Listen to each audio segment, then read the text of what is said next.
Daydreamaholic by C. Don McCallum. Chapter 6. Marcie twirled the phone cord between her fingers and listened to the ring coming through the receiver, waiting for someone to pick up. She had to tell somebody about what happened, and even though her little brother Jonathan was sitting right there at the table eating half a peanut butter and jelly sandwich, somehow she just didn't think he would be the right someone for this particular problem. "Hello," Sammy said on the other end of the line. "Hey, Sammy," Marcie said.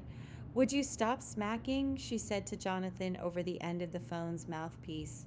"Oh, I'm sorry. You caught me scarfing down some chocolate," Sammy apologized. "I'm such a chocoholic." "Oh, I wasn't talking to you. I was talking to Jonathan." Then Marcie paused. She sat up in her chair. "Hey, you know what?" Boy, her mouth really was full. "That's what I am." "A chocoholic? I thought you hated chocolate," she said, garbling her words.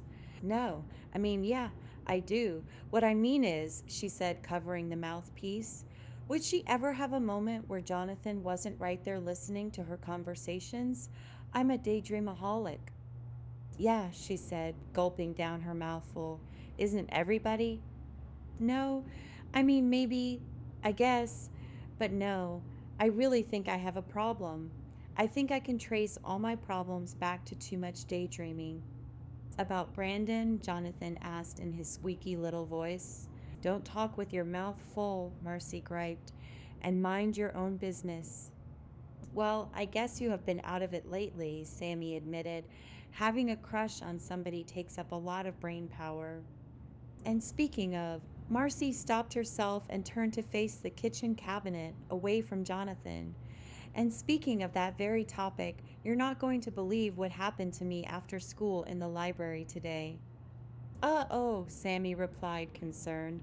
She popped another Hershey's Kiss into her mouth. "Tabitha and her little friends were doing their homework while I was in there getting a book for my history report. Of course, when she saw me, she had to make sure that I heard that Brandon had asked her to the fall fling." Jonathan looked over at his sister, smiled, and made a face like he was about to cry. Marcie rolled her eyes and turned away.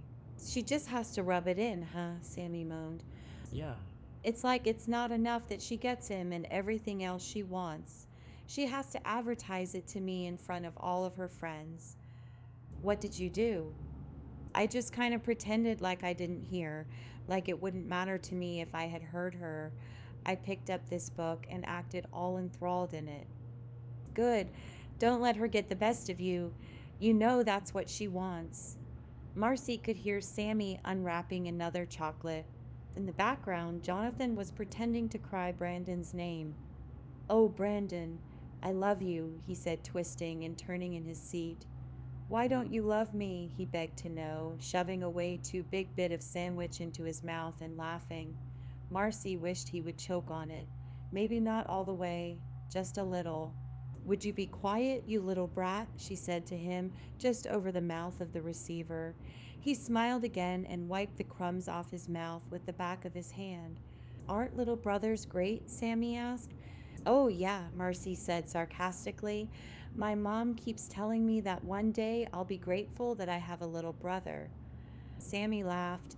"My mom says the same thing about my big sister. I don't know. For some reason, I just don't see that day ever coming." "Yeah, really. It's like I never have a private moment. Like I want a phone in my room, but my mom said no because she says she doesn't want me to cut myself off from the rest of the family by locking myself up in there talking on the phone all day." "Hey, Marcie," Jonathan said with a full mouth. "It's Brandon." He raised his eyebrows with surprise. "Hush," Marcie snapped and turned in her seat, away from him. "No, really," he swallowed. "It's Brandon." His little hand pointed to the kitchen window. She jerked her head up. "Hold on, Sammy," she said, getting up to look out the window. She wasn't sure what Brandon would be doing on the side of their house, but maybe it was possible. Jonathan really seemed to mean it. She looked right, then left, then right again. Well, if he was there, he was gone now.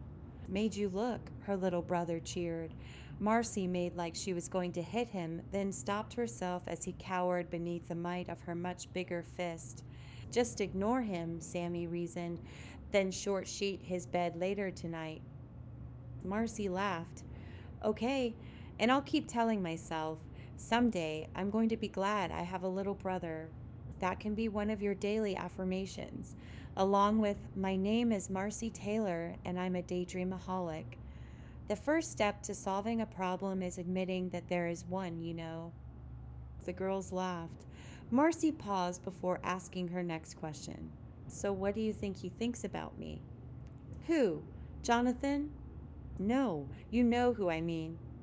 Well, Sammy considered, I'm sure he thinks you're cute, smart, you write good vocabulary sentences. Okay, whatever, but do you think he likes me? Honest. Yes, honest. Sammy took a deep breath. I think Marcie could even hear that she stopped unwrapping chocolate kisses. She must have been thinking pretty hard. I think he thinks you're a nice person, but it just seems like he's kind of shallow or something. What do you mean? So far, she wasn't liking the sound of this. I mean, if he likes a girl like Tabitha, he's only interested in appearances. He's interested in what the other guys think. Even though he might be a good person, it's like he's just not mature enough to make his own choices, you know? I mean, even if he did like you, even if he thought you were the only girl in the world for him, he wouldn't have the guts to do anything about it. You know what I mean? Marcie sighed. She slouched down deep in her chair. That's not what I wanted to hear. Yeah, but hey, I'm your friend, and you wanted me to be honest. I guess that's what I asked for, huh? Yep. I know you're probably right, but I guess I just can't handle thinking that way yet. Jonathan slinked up to Marcie, knocking into her before putting his plate in the sink.